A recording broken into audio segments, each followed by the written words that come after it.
Welcome back, friends, to Growing Smart, the Stronghold podcast. I am your grateful host, Thom, and Stronghold training happens to be my baby. But I've got a few other babies as well. I've actually got 3 children. I've got a son who is about to turn 9, and I've got a daughter who is 5, and another little boy who is 2. So I'm no stranger to conflict around the house. While my kids are great and they play together pretty well, the fact of the matter is that there is conflict on a regular basis. And no matter what might be the logical way to handle those things, when emotions are involved, which they almost always are, it can be difficult to just get anyone to listen to reason and to work out conflict. Unfortunately, it's not just this way with small children. On a regular basis, as I work with different companies, I find conflict in the workplace. Sometimes it's blown up out of proportion. Sometimes it's because of aggression. But a lot of times, conflict results in the workplace, not with someone stealing your stapler or hitting you over the head, but in passive or passive-aggressive ways, meaning the conflict is there, but we're handling it in indirect ways. So this morning, we're going to talk a little bit about resolving conflict in the workplace. It's going to be a small series of podcasts, probably 2 or 3, because we're going to talk about the roots of the conflict, how they manifest themselves, but most importantly, in every episode, as we always do, some exact things you can do to begin resolving conflict with your team or even with the people you have conflict with. This is the conflict series. Here we go.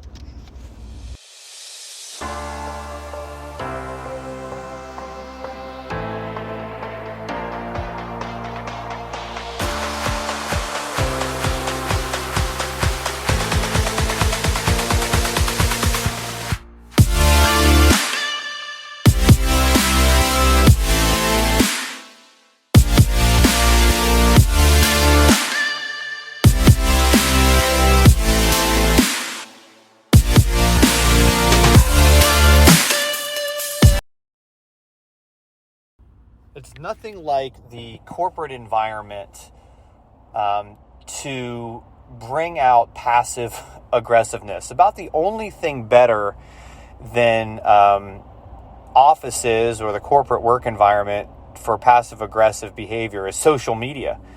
And really, social media has done us a lot of great services, but it's done us some significant disservices in this way. Not that social media was invented to do this, but it's just been an amazing platform for indirect aggression or passive aggression. Think about it. You're scrolling your social news feed and you'll see people say things like, I can't believe these drivers these days. Why, just that type of thing, or the political stuff, just the across the bow shots that are never directly aimed at anybody or not at anybody that they know or are connected to on social media. Incredibly passive-aggressive behavior. And because we're doing a lot of our communicating on social media or indirectly, when we get into situations of conflict, most people these days under the age of 30 are not really practiced on how to deal with that. Also, we're so conflict averse today that even the notion of conflict usually gets swept under the rug quickly. You think about grade school conflicts, the teachers don't really have students work the issues out. They just tell them to stop the conflict and go back into their corners. So most conflict gets unresolved, and we don't have the skills to resolve them. And really, there's kind of a presupposition in our society that conflict is bad. But conflict is not bad. First of all, conflict is inevitable.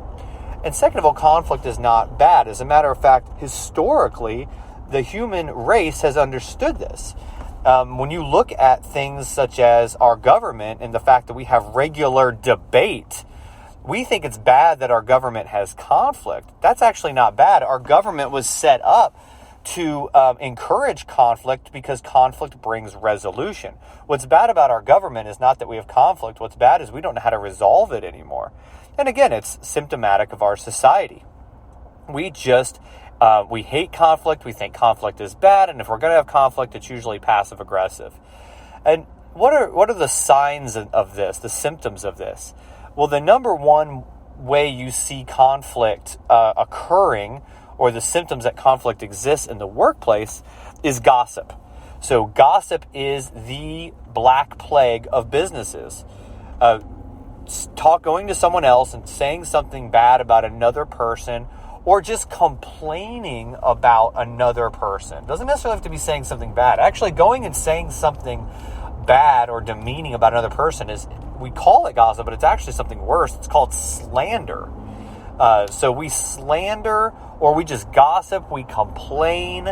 And if that is seen as negative, as it often is, we live in a very positivity focused culture today. So if you don't want to be the negative person in your social circle at work, then you just bottle it all the more. But the conflict is there. What I want to get across with this long-winded intro is that, like it or not, conflict is there. Conflict is actually not bad. Unresolved conflict is bad. And the opinions about how to resolve conflict vary. One of the popular opinions is, well, to actually allow the conflict to ensue. And I'm for that if and only if both parties involved understand how to do that, or it can be well mediated. Meaning you can have, I see this all the time, I'll see a manager or business owner who has two employees that are conflicting with each other, and they're like, you guys just need to go into this back room and resolve it. I don't care what happens, just figure it out. What they're basically saying is, I don't appreciate your conflict is bad, so stop it by going and confronting it. Well, sometimes you've got one aggressive party and one passive party in that, and they go back into that back room, and it just ends poorly because they don't have the skills to actually professionally duke it out, and it's not well mediated, and so there's not a good opportunity for justice for either party. This has become so symptomatic in our society at large that, as you know, litigation attorneys and just attorneys in general keep themselves pretty busy. Around every corner there's another attorney. And hey, I like the work attorneys do as that mediator, but unfortunately things get escalated to them immediately because we don't really have the ability or means to solve conflict on our own anymore. Well, this is good business for me. I get called in all the time to help resolve conflict. And what I have found is that the first obstacle I have to overcome is getting the parties to even admit the conflict is there. Like, everybody knows it, but the parties, the individuals involved in the conflict are usually the last ones to admit the conflict is there. Here's where we're going with this. In our workplaces, conflict exists. So your first assignment in today's episode is, I want you to think of the conflict that exists in your workplace. Either conflict you have that's unresolved, or conflict that may exist with other people. And I want you to be careful not to define conflict exclusively to where there is aggressive behavior or aggressive tendencies. I want you to think about just simple resentment, disappointment, people feeling like they're not being treated fairly. All of these things are conflict. Conflict does not necessarily mean someone's PO'd or upset about something. Conflict can simply be an issue that is unresolved and is not in the process of being resolved. So we are in a state of conflict. Again, it could be passive. They're not actually doing anything about it. It could be passive aggressive. They're talking to everybody but the people that can actually resolve it. Or it could be aggressive. We're talking directly to the people we have issues with, but we're not handling it in an appropriate way. So think about the passive-aggressive, or aggressive symptoms of conflict, or just the people you know that may be having conflict. Maybe take a minute, pause the show here, and just make a list of some of those people or some of those issues. It's one of the things I actually like to do when I get with leadership teams is, hey, let's just make an issues list. Problems, conflict, and just kind of get it all out there. One of the first keys to resolving conflict is actually recognizing that it's there. And a lot of times the issues in the workplace is that we're afraid to bring it up because we haven't had a history of appropriately resolving conflict. So people would rather just not say anything because it always ends up worse for them when they say it. I just had this issue with my daughter last night.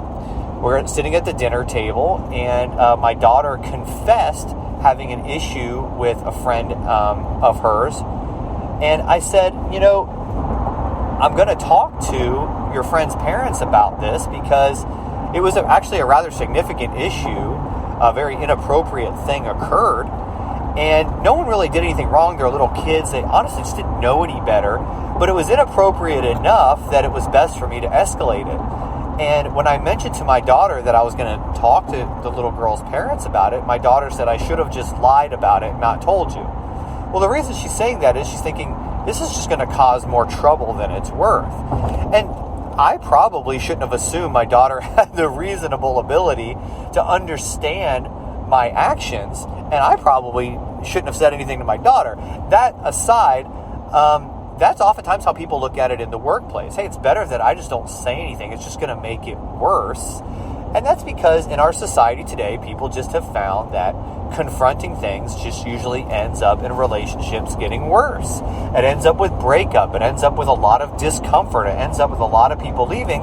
And we've gotten better at just dealing with the awkwardness that's out there than we have with the confrontation that actually resolves it. That's the way it is. And it's a massive plague in our businesses. And I want to overcome that by helping you as a manager, a business owner, or just an employee to confront these things appropriately. And the first thing you have to do is admit the conflict is there. You've just got to, you don't have to necessarily say anything at this point, but you just have got to make a list of what the issues are. So start with that. And by the way, you can do this personally too. In your personal life, what issues are there? You have issues at home. Make a list of the issues that are there. That is step one. Step two is you have to be able to admit your own part in it. You may have not instigated the original conflict. A lot of times conflicts are complicated. A lot of times conflicts have a long running history. The original issue is long behind us, and now we're dealing with 1,000 different battles since then that have made this thing worse. So I want you to sit down and admit your own part in it. What have you done since the beginning of this conflict to add to it? Maybe you've gossiped, maybe you've slandered, and maybe the other parties involved don't know this, but maybe you've done that. I want you to just take an inventory of the things you've done to actually continue this. And sometimes the thing that we've done to make the conflict worse is not taking action. Maybe there was an opportunity to speak up, but because you didn't trust people, whatever the reasons, justified or unjustified, you made the choice to not address the issue, and that may have caused it to fester. So go ahead now and take an inventory, and this may take you a half hour, but go ahead and pause the podcast now and take a look at each issue and make a list of the areas where you have made the issues worse or where you have not confronted them, and by not confronting them, made them worse. Go ahead and do that now too. If you have an ounce of self-awareness, if you have an ounce or two of humility, then you've probably admitted here that you've played a part. And probably that has been pretty powerful for you. I can tell you that if you've listed out the issues and if you've admitted your own part in them, you are in a wonderful place for conflict resolution right now. I had you do that exercise because when you're trying to mediate conflict within your own teams, sitting down with the people individually, not necessarily dumping them into a room right away together to duke it out, but sitting down with people individually and doing that exercise I just had you do. Let's list the issue and let's list your partner. It was very helpful. a lot of times an employee, a team member, will bring to you an issue because they really want you to go fight on their behalf. They're assigning you as their personal litigation attorney, and they're trying to get you to take sides. And the first thing that you can oftentimes do is put it back on them like this. I want you to fully vent the entire issue so that I can understand it and ask questions about it. And now what I want you to do is to admit to me what you have done to make this worse. Maybe by not confronting it at all or confronting it indirectly. And see if they're emotionally in a place where they can take some sort of ownership or have the humility to admit what's going on. If they do, our path in front of us is actually not too complicated. And I'm going to give you the tools to be able to mediate these conflicts. And you only need one of the two parties to actually do this. And usually you're in a pretty good place. So that's where I start conflict mediation. It's meeting with the individuals personally, getting them to admit the issue, and getting them to admit their part in it.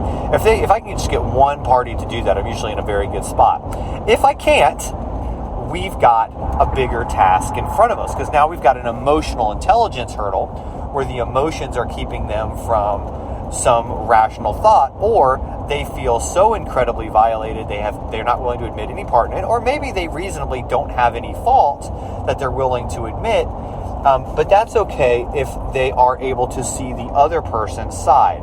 So if they don't admit any issue with themselves, or if they have admitted issue with themselves, the next thing you want to say is, can you think of any reason why the other person, right or wrong, may have come to this place of conflict themselves? And sometimes they're able to say, you know what, I don't appreciate how the other person has handled this, but I can understand why they're upset. And you kind of ask them, what, in your opinion, why do you think this other person might feel the way they feel? Try to get them to wear the other person's shoes. Again, it's usually not perfect.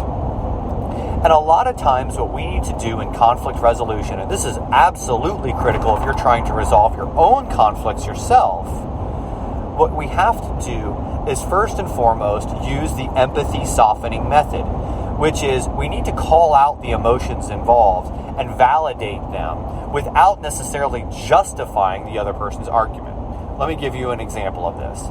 So if I'm upset with a coworker, let's say they interrupted me and made fun of me in a meeting, or they called me out in a meeting and I was really upset about that. I really wish they would have just come to me directly. They made me look like a fool. So as I approach that person, the first thing I need to say is, listen, we had an incident in that meeting. I was upset by it, but I understand why you said, or I understand that you didn't mean any harm by it. What you said caused harm. I want you to know that, but I don't believe you meant any harm by it. Sometimes what we have to do is call out the situation and give the other person the benefit of the doubt, if you can.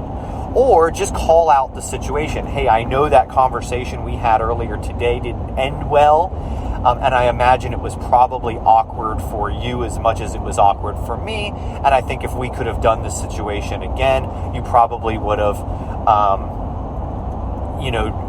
if you had not been upset, I think it may have gone differently. If I had not been upset, I think it would have gone differently. Sometimes just calling out what happened, making the situation reasonable by not just coming at it with your own viewpoint, but recognizing they have a viewpoint too, and giving them the benefit of the doubt, just saying, hey, that conversation was hard earlier. Sometimes just saying something as simple as that. Hey, we had a conflict earlier, and I wish it wouldn't have occurred the way it did, but we had a conflict earlier. Sometimes just coming out and just saying, look, I know that was hard, is the best place to start, because it's empathy. Don't assume you understand things you don't, but assume the best in the other person if you can, and just call out the difficulty there. Sometimes it just allows the other person to say, okay, yep, I agree, that was hard, and they just kind of relax their guard a little bit because you've come out and admitted the challenge in front of you. Then, if you can give them the benefit of the doubt and admit your own part in it at the same time, it's like instantly defanging the aggressiveness of the environment. So it sounds like this. Hey, earlier in that meeting, I know you and I had a difficult moment. I recognize that. I know I was upset, and didn't give you a chance to finish what you were saying because I was upset. So I apologize for that. I think it was just an uncomfortable situation for the both of us. I don't think we intended any harm by it, but I wanted to talk about it with you now and kind of work it out. If you approach a situation like that, you're going to resolve 99% of the conflicts in your life. Even if the other person isn't entirely reasonable, you've really given yourself the upper hand by being the reasonable party, and you haven't come just with your own side, but you've come with an empathetic view. Guys, I'm here to tell you I resolve conflict every single week with my clients, and I basically just do that on behalf of both parties. I've pretty much been able to resolve almost every conflict I've ever come into in my own personal life when I've handled it in that way. And even though I may be upset or feel like, gosh, I really could be more justified and win the argument if I just came at it a little bit more aggressively, it really has long-term never helped me win any relationships. And people know that. And if I really want to win win the relationship, preserve the relationship, and just be in a place where I have good relationships in society with the vast majority of the people I come across, just calling that stuff out is fine. I don't have to come out and say, you were right, I was wrong. That's not what I'm saying. I'm just calling out the awkwardness of the situation, helping that person kind of melt that ice, admitting my own part if I have something to admit there, and just doing the right thing.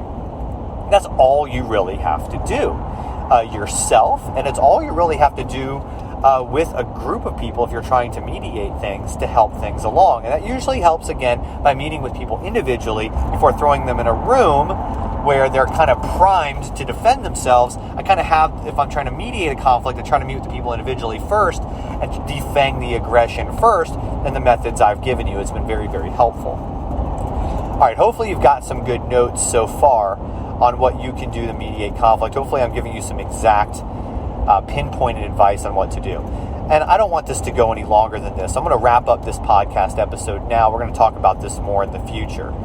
So your homework is to make a list of all the issues that you have, whether they're your issues or issues within the company, whether they're being handled passively, passive-aggressively, or aggressively. Now, you're going to make that issues list. Next, you're going to look at any part you've played or talk to the individuals involved to see if they will admit any part they've played so that they can kind of come to this with a little bit of humility. And then when you confront the situation, you're going to just call out the awkwardness and just say, hey, I know this is tough for everybody, and just empathize with either the other person if you're the one with conflict or with the group if you're the mediator. And best practice is to meet with the people first and do this with them individually before you do it with them collectively. So I might meet with an individual and say, hey, I know you have a difficult time dealing with so-and-so or in dealing with a certain situation. I recognize that. Let's talk about it. And then when I get maybe a group together after meeting with them individually, hey, I know everyone here has been challenged by this situation and it's been uncomfortable. I recognize that. But after talking to you all individually, I know you want to get it resolved. And I think that we're in a position where we can do that now after talking with you. I think everyone's in a great place. Just kind of saying stuff like that really sets up the situation to be resolved.